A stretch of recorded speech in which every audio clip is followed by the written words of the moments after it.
Hello again. Welcome to my Web University free educational videos. On the series of Python modules and discussion, I'm going to cover PEP. Actually, I did cover PEP. I'm going to cover the request module, the request library. And last video, we covered the request library, which we showed on this one that is installed here. But this one, I'm going to go to the Colab on the Google site. And so let's visit that website, https and then colab.research.com. So if you type in this URL, which is https secure page 443 that goes in colab.research.google.com, it will automatically allow you to use the Google Colaboratory or not laboratory, like collaboration.research.com. I always think of lab as laboratory. So its collaboration is almost like you're sitting in the same laboratory together and collaborate with them. So let's just go and start with a new notebook. So this is a very nice interface Google provides with HTTPS secure page for everyone that has a Google account. You can have a free colab.research.google.com, this notebook, which is like similar to Jupyter, but it is on the web. All you need is a browser. And as long as you have access to the internet, you can practice Python, you can run Linux commands and everything else on this colab.research.com, which I will show you some of those ones as we go in progress. So at this time, when I went to colab.research.com, and this interface comes in, so for some reason, it just notebook automatically detected that, okay, maybe you just choose the default one. So I'm refreshing the screen, and now and this window comes in. I'm going to click on new for a new notebook. So this new notebook is going to open a notebook for me. So it is sitting on line 1. At this time, it is not having any instruction or any code. And then here I have some text and I have code here. So I'm gonna put on the text, say, I'm going to demonstrate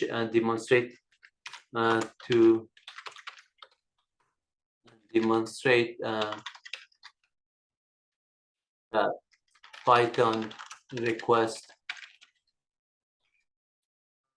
library or module library. So we do that one, and then we come back here. So this one, in order for me to actually move it up, I'm going to delete this one and then just open a code below that one. Now the text is to demonstrate the Python request library. So in order to do that one, if I just run this one, it has no lines of code yet. So it just says give me 0 or successfully okay. But I'm going to do first thing is import request modules. As we did on the previous module, we already tested to be making sure that request is just installed. Since this is provided by Google as colab.research, a lot of the packages like NumPy request and then any other packages that, for example, TensorFlow or something that you need to just download it, they already downloaded for you. So using pep3, but you can also use your virtual machine because they give you power user access or root access. You can just do it yourself. Also install additional modules as you go. And then at this time, I'm going to just say, go ahead, do this one.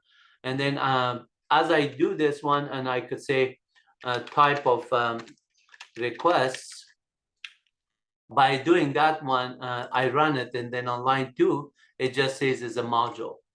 So notice that as soon as I do anything with this request, once I do it, like if I say request, and then notice that as soon as I type in request and a name, and then I put a dot, the IntelliSense, it's going to help me say, these are the method and constant and everything that is the functions and objects that are available for it. And then you can use any of them. Like, for example, the get function is there, the head function is there. And then you can see the coloring for whether they're functions or properties or something else. Then you could just get them as you do. Or if you just were in the inside interpreter, and then you wanted there was no IntelliSense there, you could do a dir of request yourself, and then just get the list of those big list here. You can see that this is just basically giving you the information. And if you just want something like help on it, just obviously you have to print it. And instead of doing dir, you could do this help and then just run it. And then this would just give you the basically the help on. And then if you just say, let's say, for example, a method like put, and just to see that one, you could just get that as well for the put. Similarly for the get method. So this is how you are just going to read the documentation and then find out what else you need. On 2 lines, you just are reading so much, and then you train yourself and do it here. As an example, let's just use this knowledge and just start off with writing code. So at this time, I have only imported this one. I'm going to say R is equal, which is stand for response in this case, a short form. And before I do a response, actually, let's do a URL for the URL that we want to visit. So we want to visit Google itself. If we type in HTTP colon, without the www, we want to type in google.com. And this one should take us to a redirection page, I believe. So if I just do that one, I can also show you this, what I mean by the redirection and regular port. So let me just clear a screen here.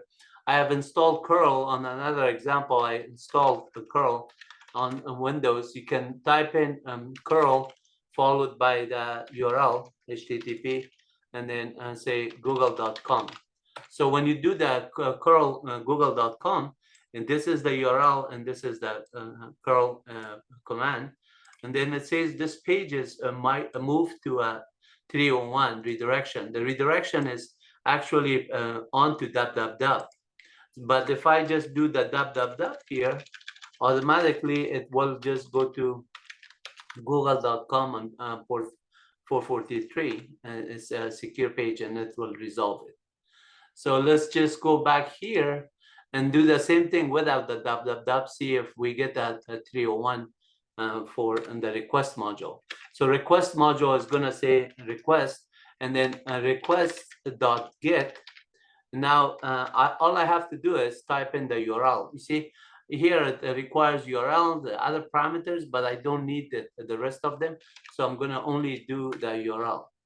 And then now I say r.ok, for example, to see if this was okay or not. And then just to get that output, I'm going to look at it, see if it says r.ok is okay. Yeah, it is true.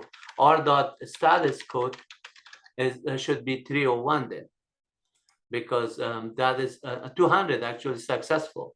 Because even though I provided only the google.com, it actually did it. So let's see, r.status code is there, let's say URL, to see that what is the URL that we are looking at. And then that should show www.google. So the redirection automatically happened already happened on the redirection. At this time, I'm going to just do r.text, for example, to see the content of that page. So r.text, you can see it is actually the Google page that are coming from, starting from the Google. And then you can save this one as a HTML file and then just display the result somewhere else. So r.content, for example, content this would be showing the same text in a bytecode rather than text. So and notice that this one is has the first character as the byte. And see this right here. This is saying that it's a byte, and then you can save this one as a word, binary file. And to do that one, you basically say, for example, use the with open, and then at this time, I'm going to just use a file name, say web.html, or just whatever you want to name it. Just say google.html. That one just to say, and this one, and then write it in binary as a file descriptor, and then at the file descriptor dot write, and then I'm going to just write the r dot content.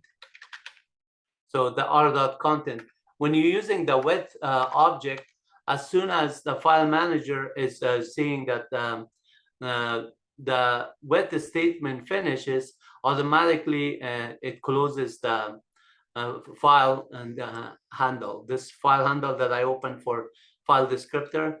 When you're using without the with statement, the open, you have to close it yourself. But the file manager, in this case, is the Python file management utility or programs that are built in the interpreter. It automatically knows how to close this one, the file descriptor. So now, if I just I'm done with it, let's say right here, I can use a Linux command, and I can say, show me my print working directory. And then I say, show me a list of those files that are on that directory. So I can do a PWD. And then if I just say the name was Google .html, I can look at the content of that file as well. So it's really nice. Colab is giving you a platform to do a Python module as well as HTML, Linux commands, so you can validate it. Obviously, I can run other OS modules if they allow it. Then you can just do that information. So let's see what happened here, that something went wrong. And then here it says r.content google.html write.content, and then argument must be a string. Yeah, so this one is not a bytecode. And instead of this one, it's expecting the r.text, because we're writing it as a string of elements. So then you are just printing it. Now notice that our google.html file already printed here. And the directory where I am is on the content, and here's a list of the files, and they're the file that is actually there. So I could just read the file and then write it to a web page, and if this directory where I'm doing it, I can open it as well. As an example, in Python is so easy. So you could say, for example, let's say URL underscore image. Let me just give it URL image is equal. I'm gonna give another URL, http www.mywebuniversity.com/images/wahid1.jpg. This one I use double the method of the program curl in wget on earlier videos.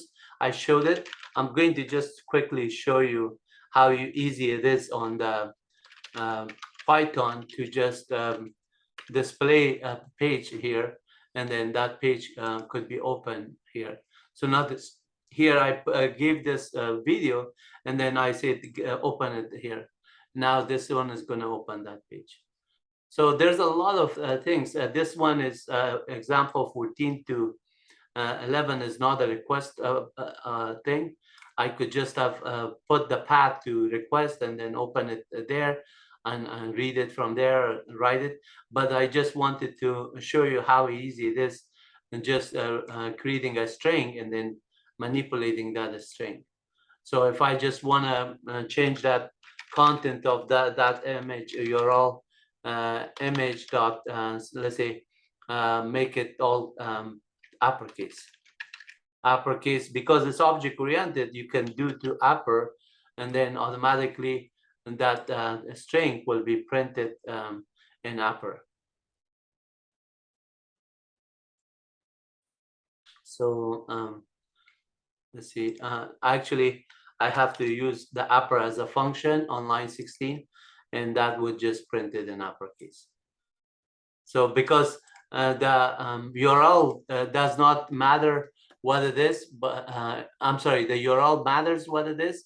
This is on Linux machine. This is not going to find that file Wahid1. It's not uppercase. So it is case sensitive. So make sure that when you're doing something like this, you're just not changing the integrity of the data based on the file format. So if I just go back to my Linux machine, for example, here on the Linux machine, I believe I'm not logged on yet. Let me just log in quickly to show you what I mean by the integrity of the file. So Wahid, and then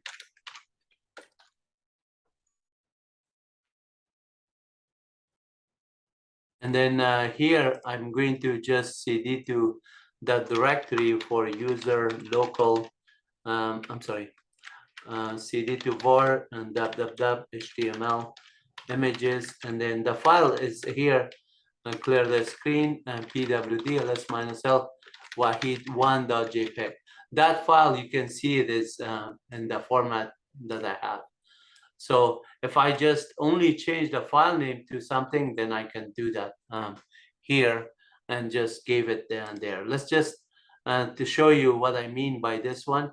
If I just make the same file here and just say copy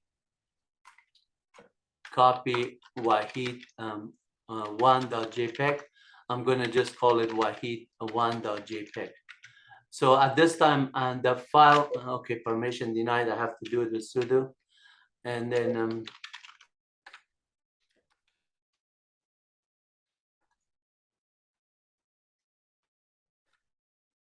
then I have to change the ownership of these files to make sure that I can have it same permission, so it is read from the web. So and www-data colon www-data. So that is now in the right format.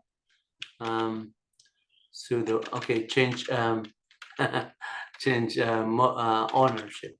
So now it is done, and then ls-ld Wahid 1.jpg. You can see .jpg uppercase. Sorry about that. So it is now there, and then if I just go on this page, it's still not gonna find it because these images are uppercase and other ones. So you can still see that the prop page is failing. But let me just change my Python code to be a little bit more portable. So in order to do that one, if I just go back to Colab, and right here I say, let's say I go up to here, and then say this, and then plus, and then Wahid 1.jpg. So since those two strings are together, I could try doing this one, and then I don't need to convert it to that. Or I could just type in all of that in lowercase, and so this would just does not need to be converted. But then in order for me to show you the conversion, I'm going to just make another field called name, like for n for name, and then I'm going to say lowercase Wahid 1.jpg. I could give it to anything, but lowercase or combination of anything, but even like and the W uppercase and one of them, and make the other one lowercase.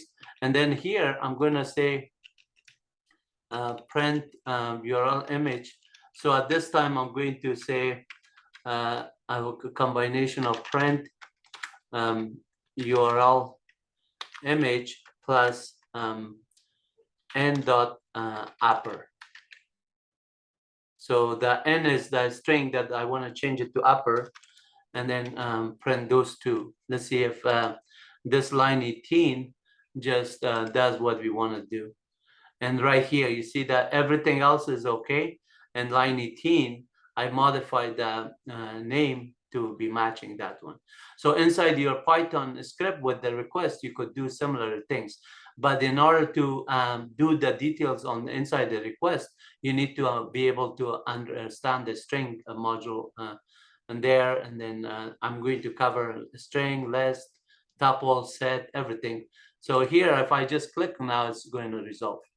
Because that file, I just went to Linux machine, I create a file with uppercase and it will resolve it. Okay, I hope you liked it, and I hope you are going to just make some nice comments if you like it, and then if you don't, please make sure that you put some nice comment where I can make improvement to meet your needs. Whatever your needs are, I want to make sure I can fulfill it with these videos, so you can do great at your school and also at your work. Have a nice one. Take care.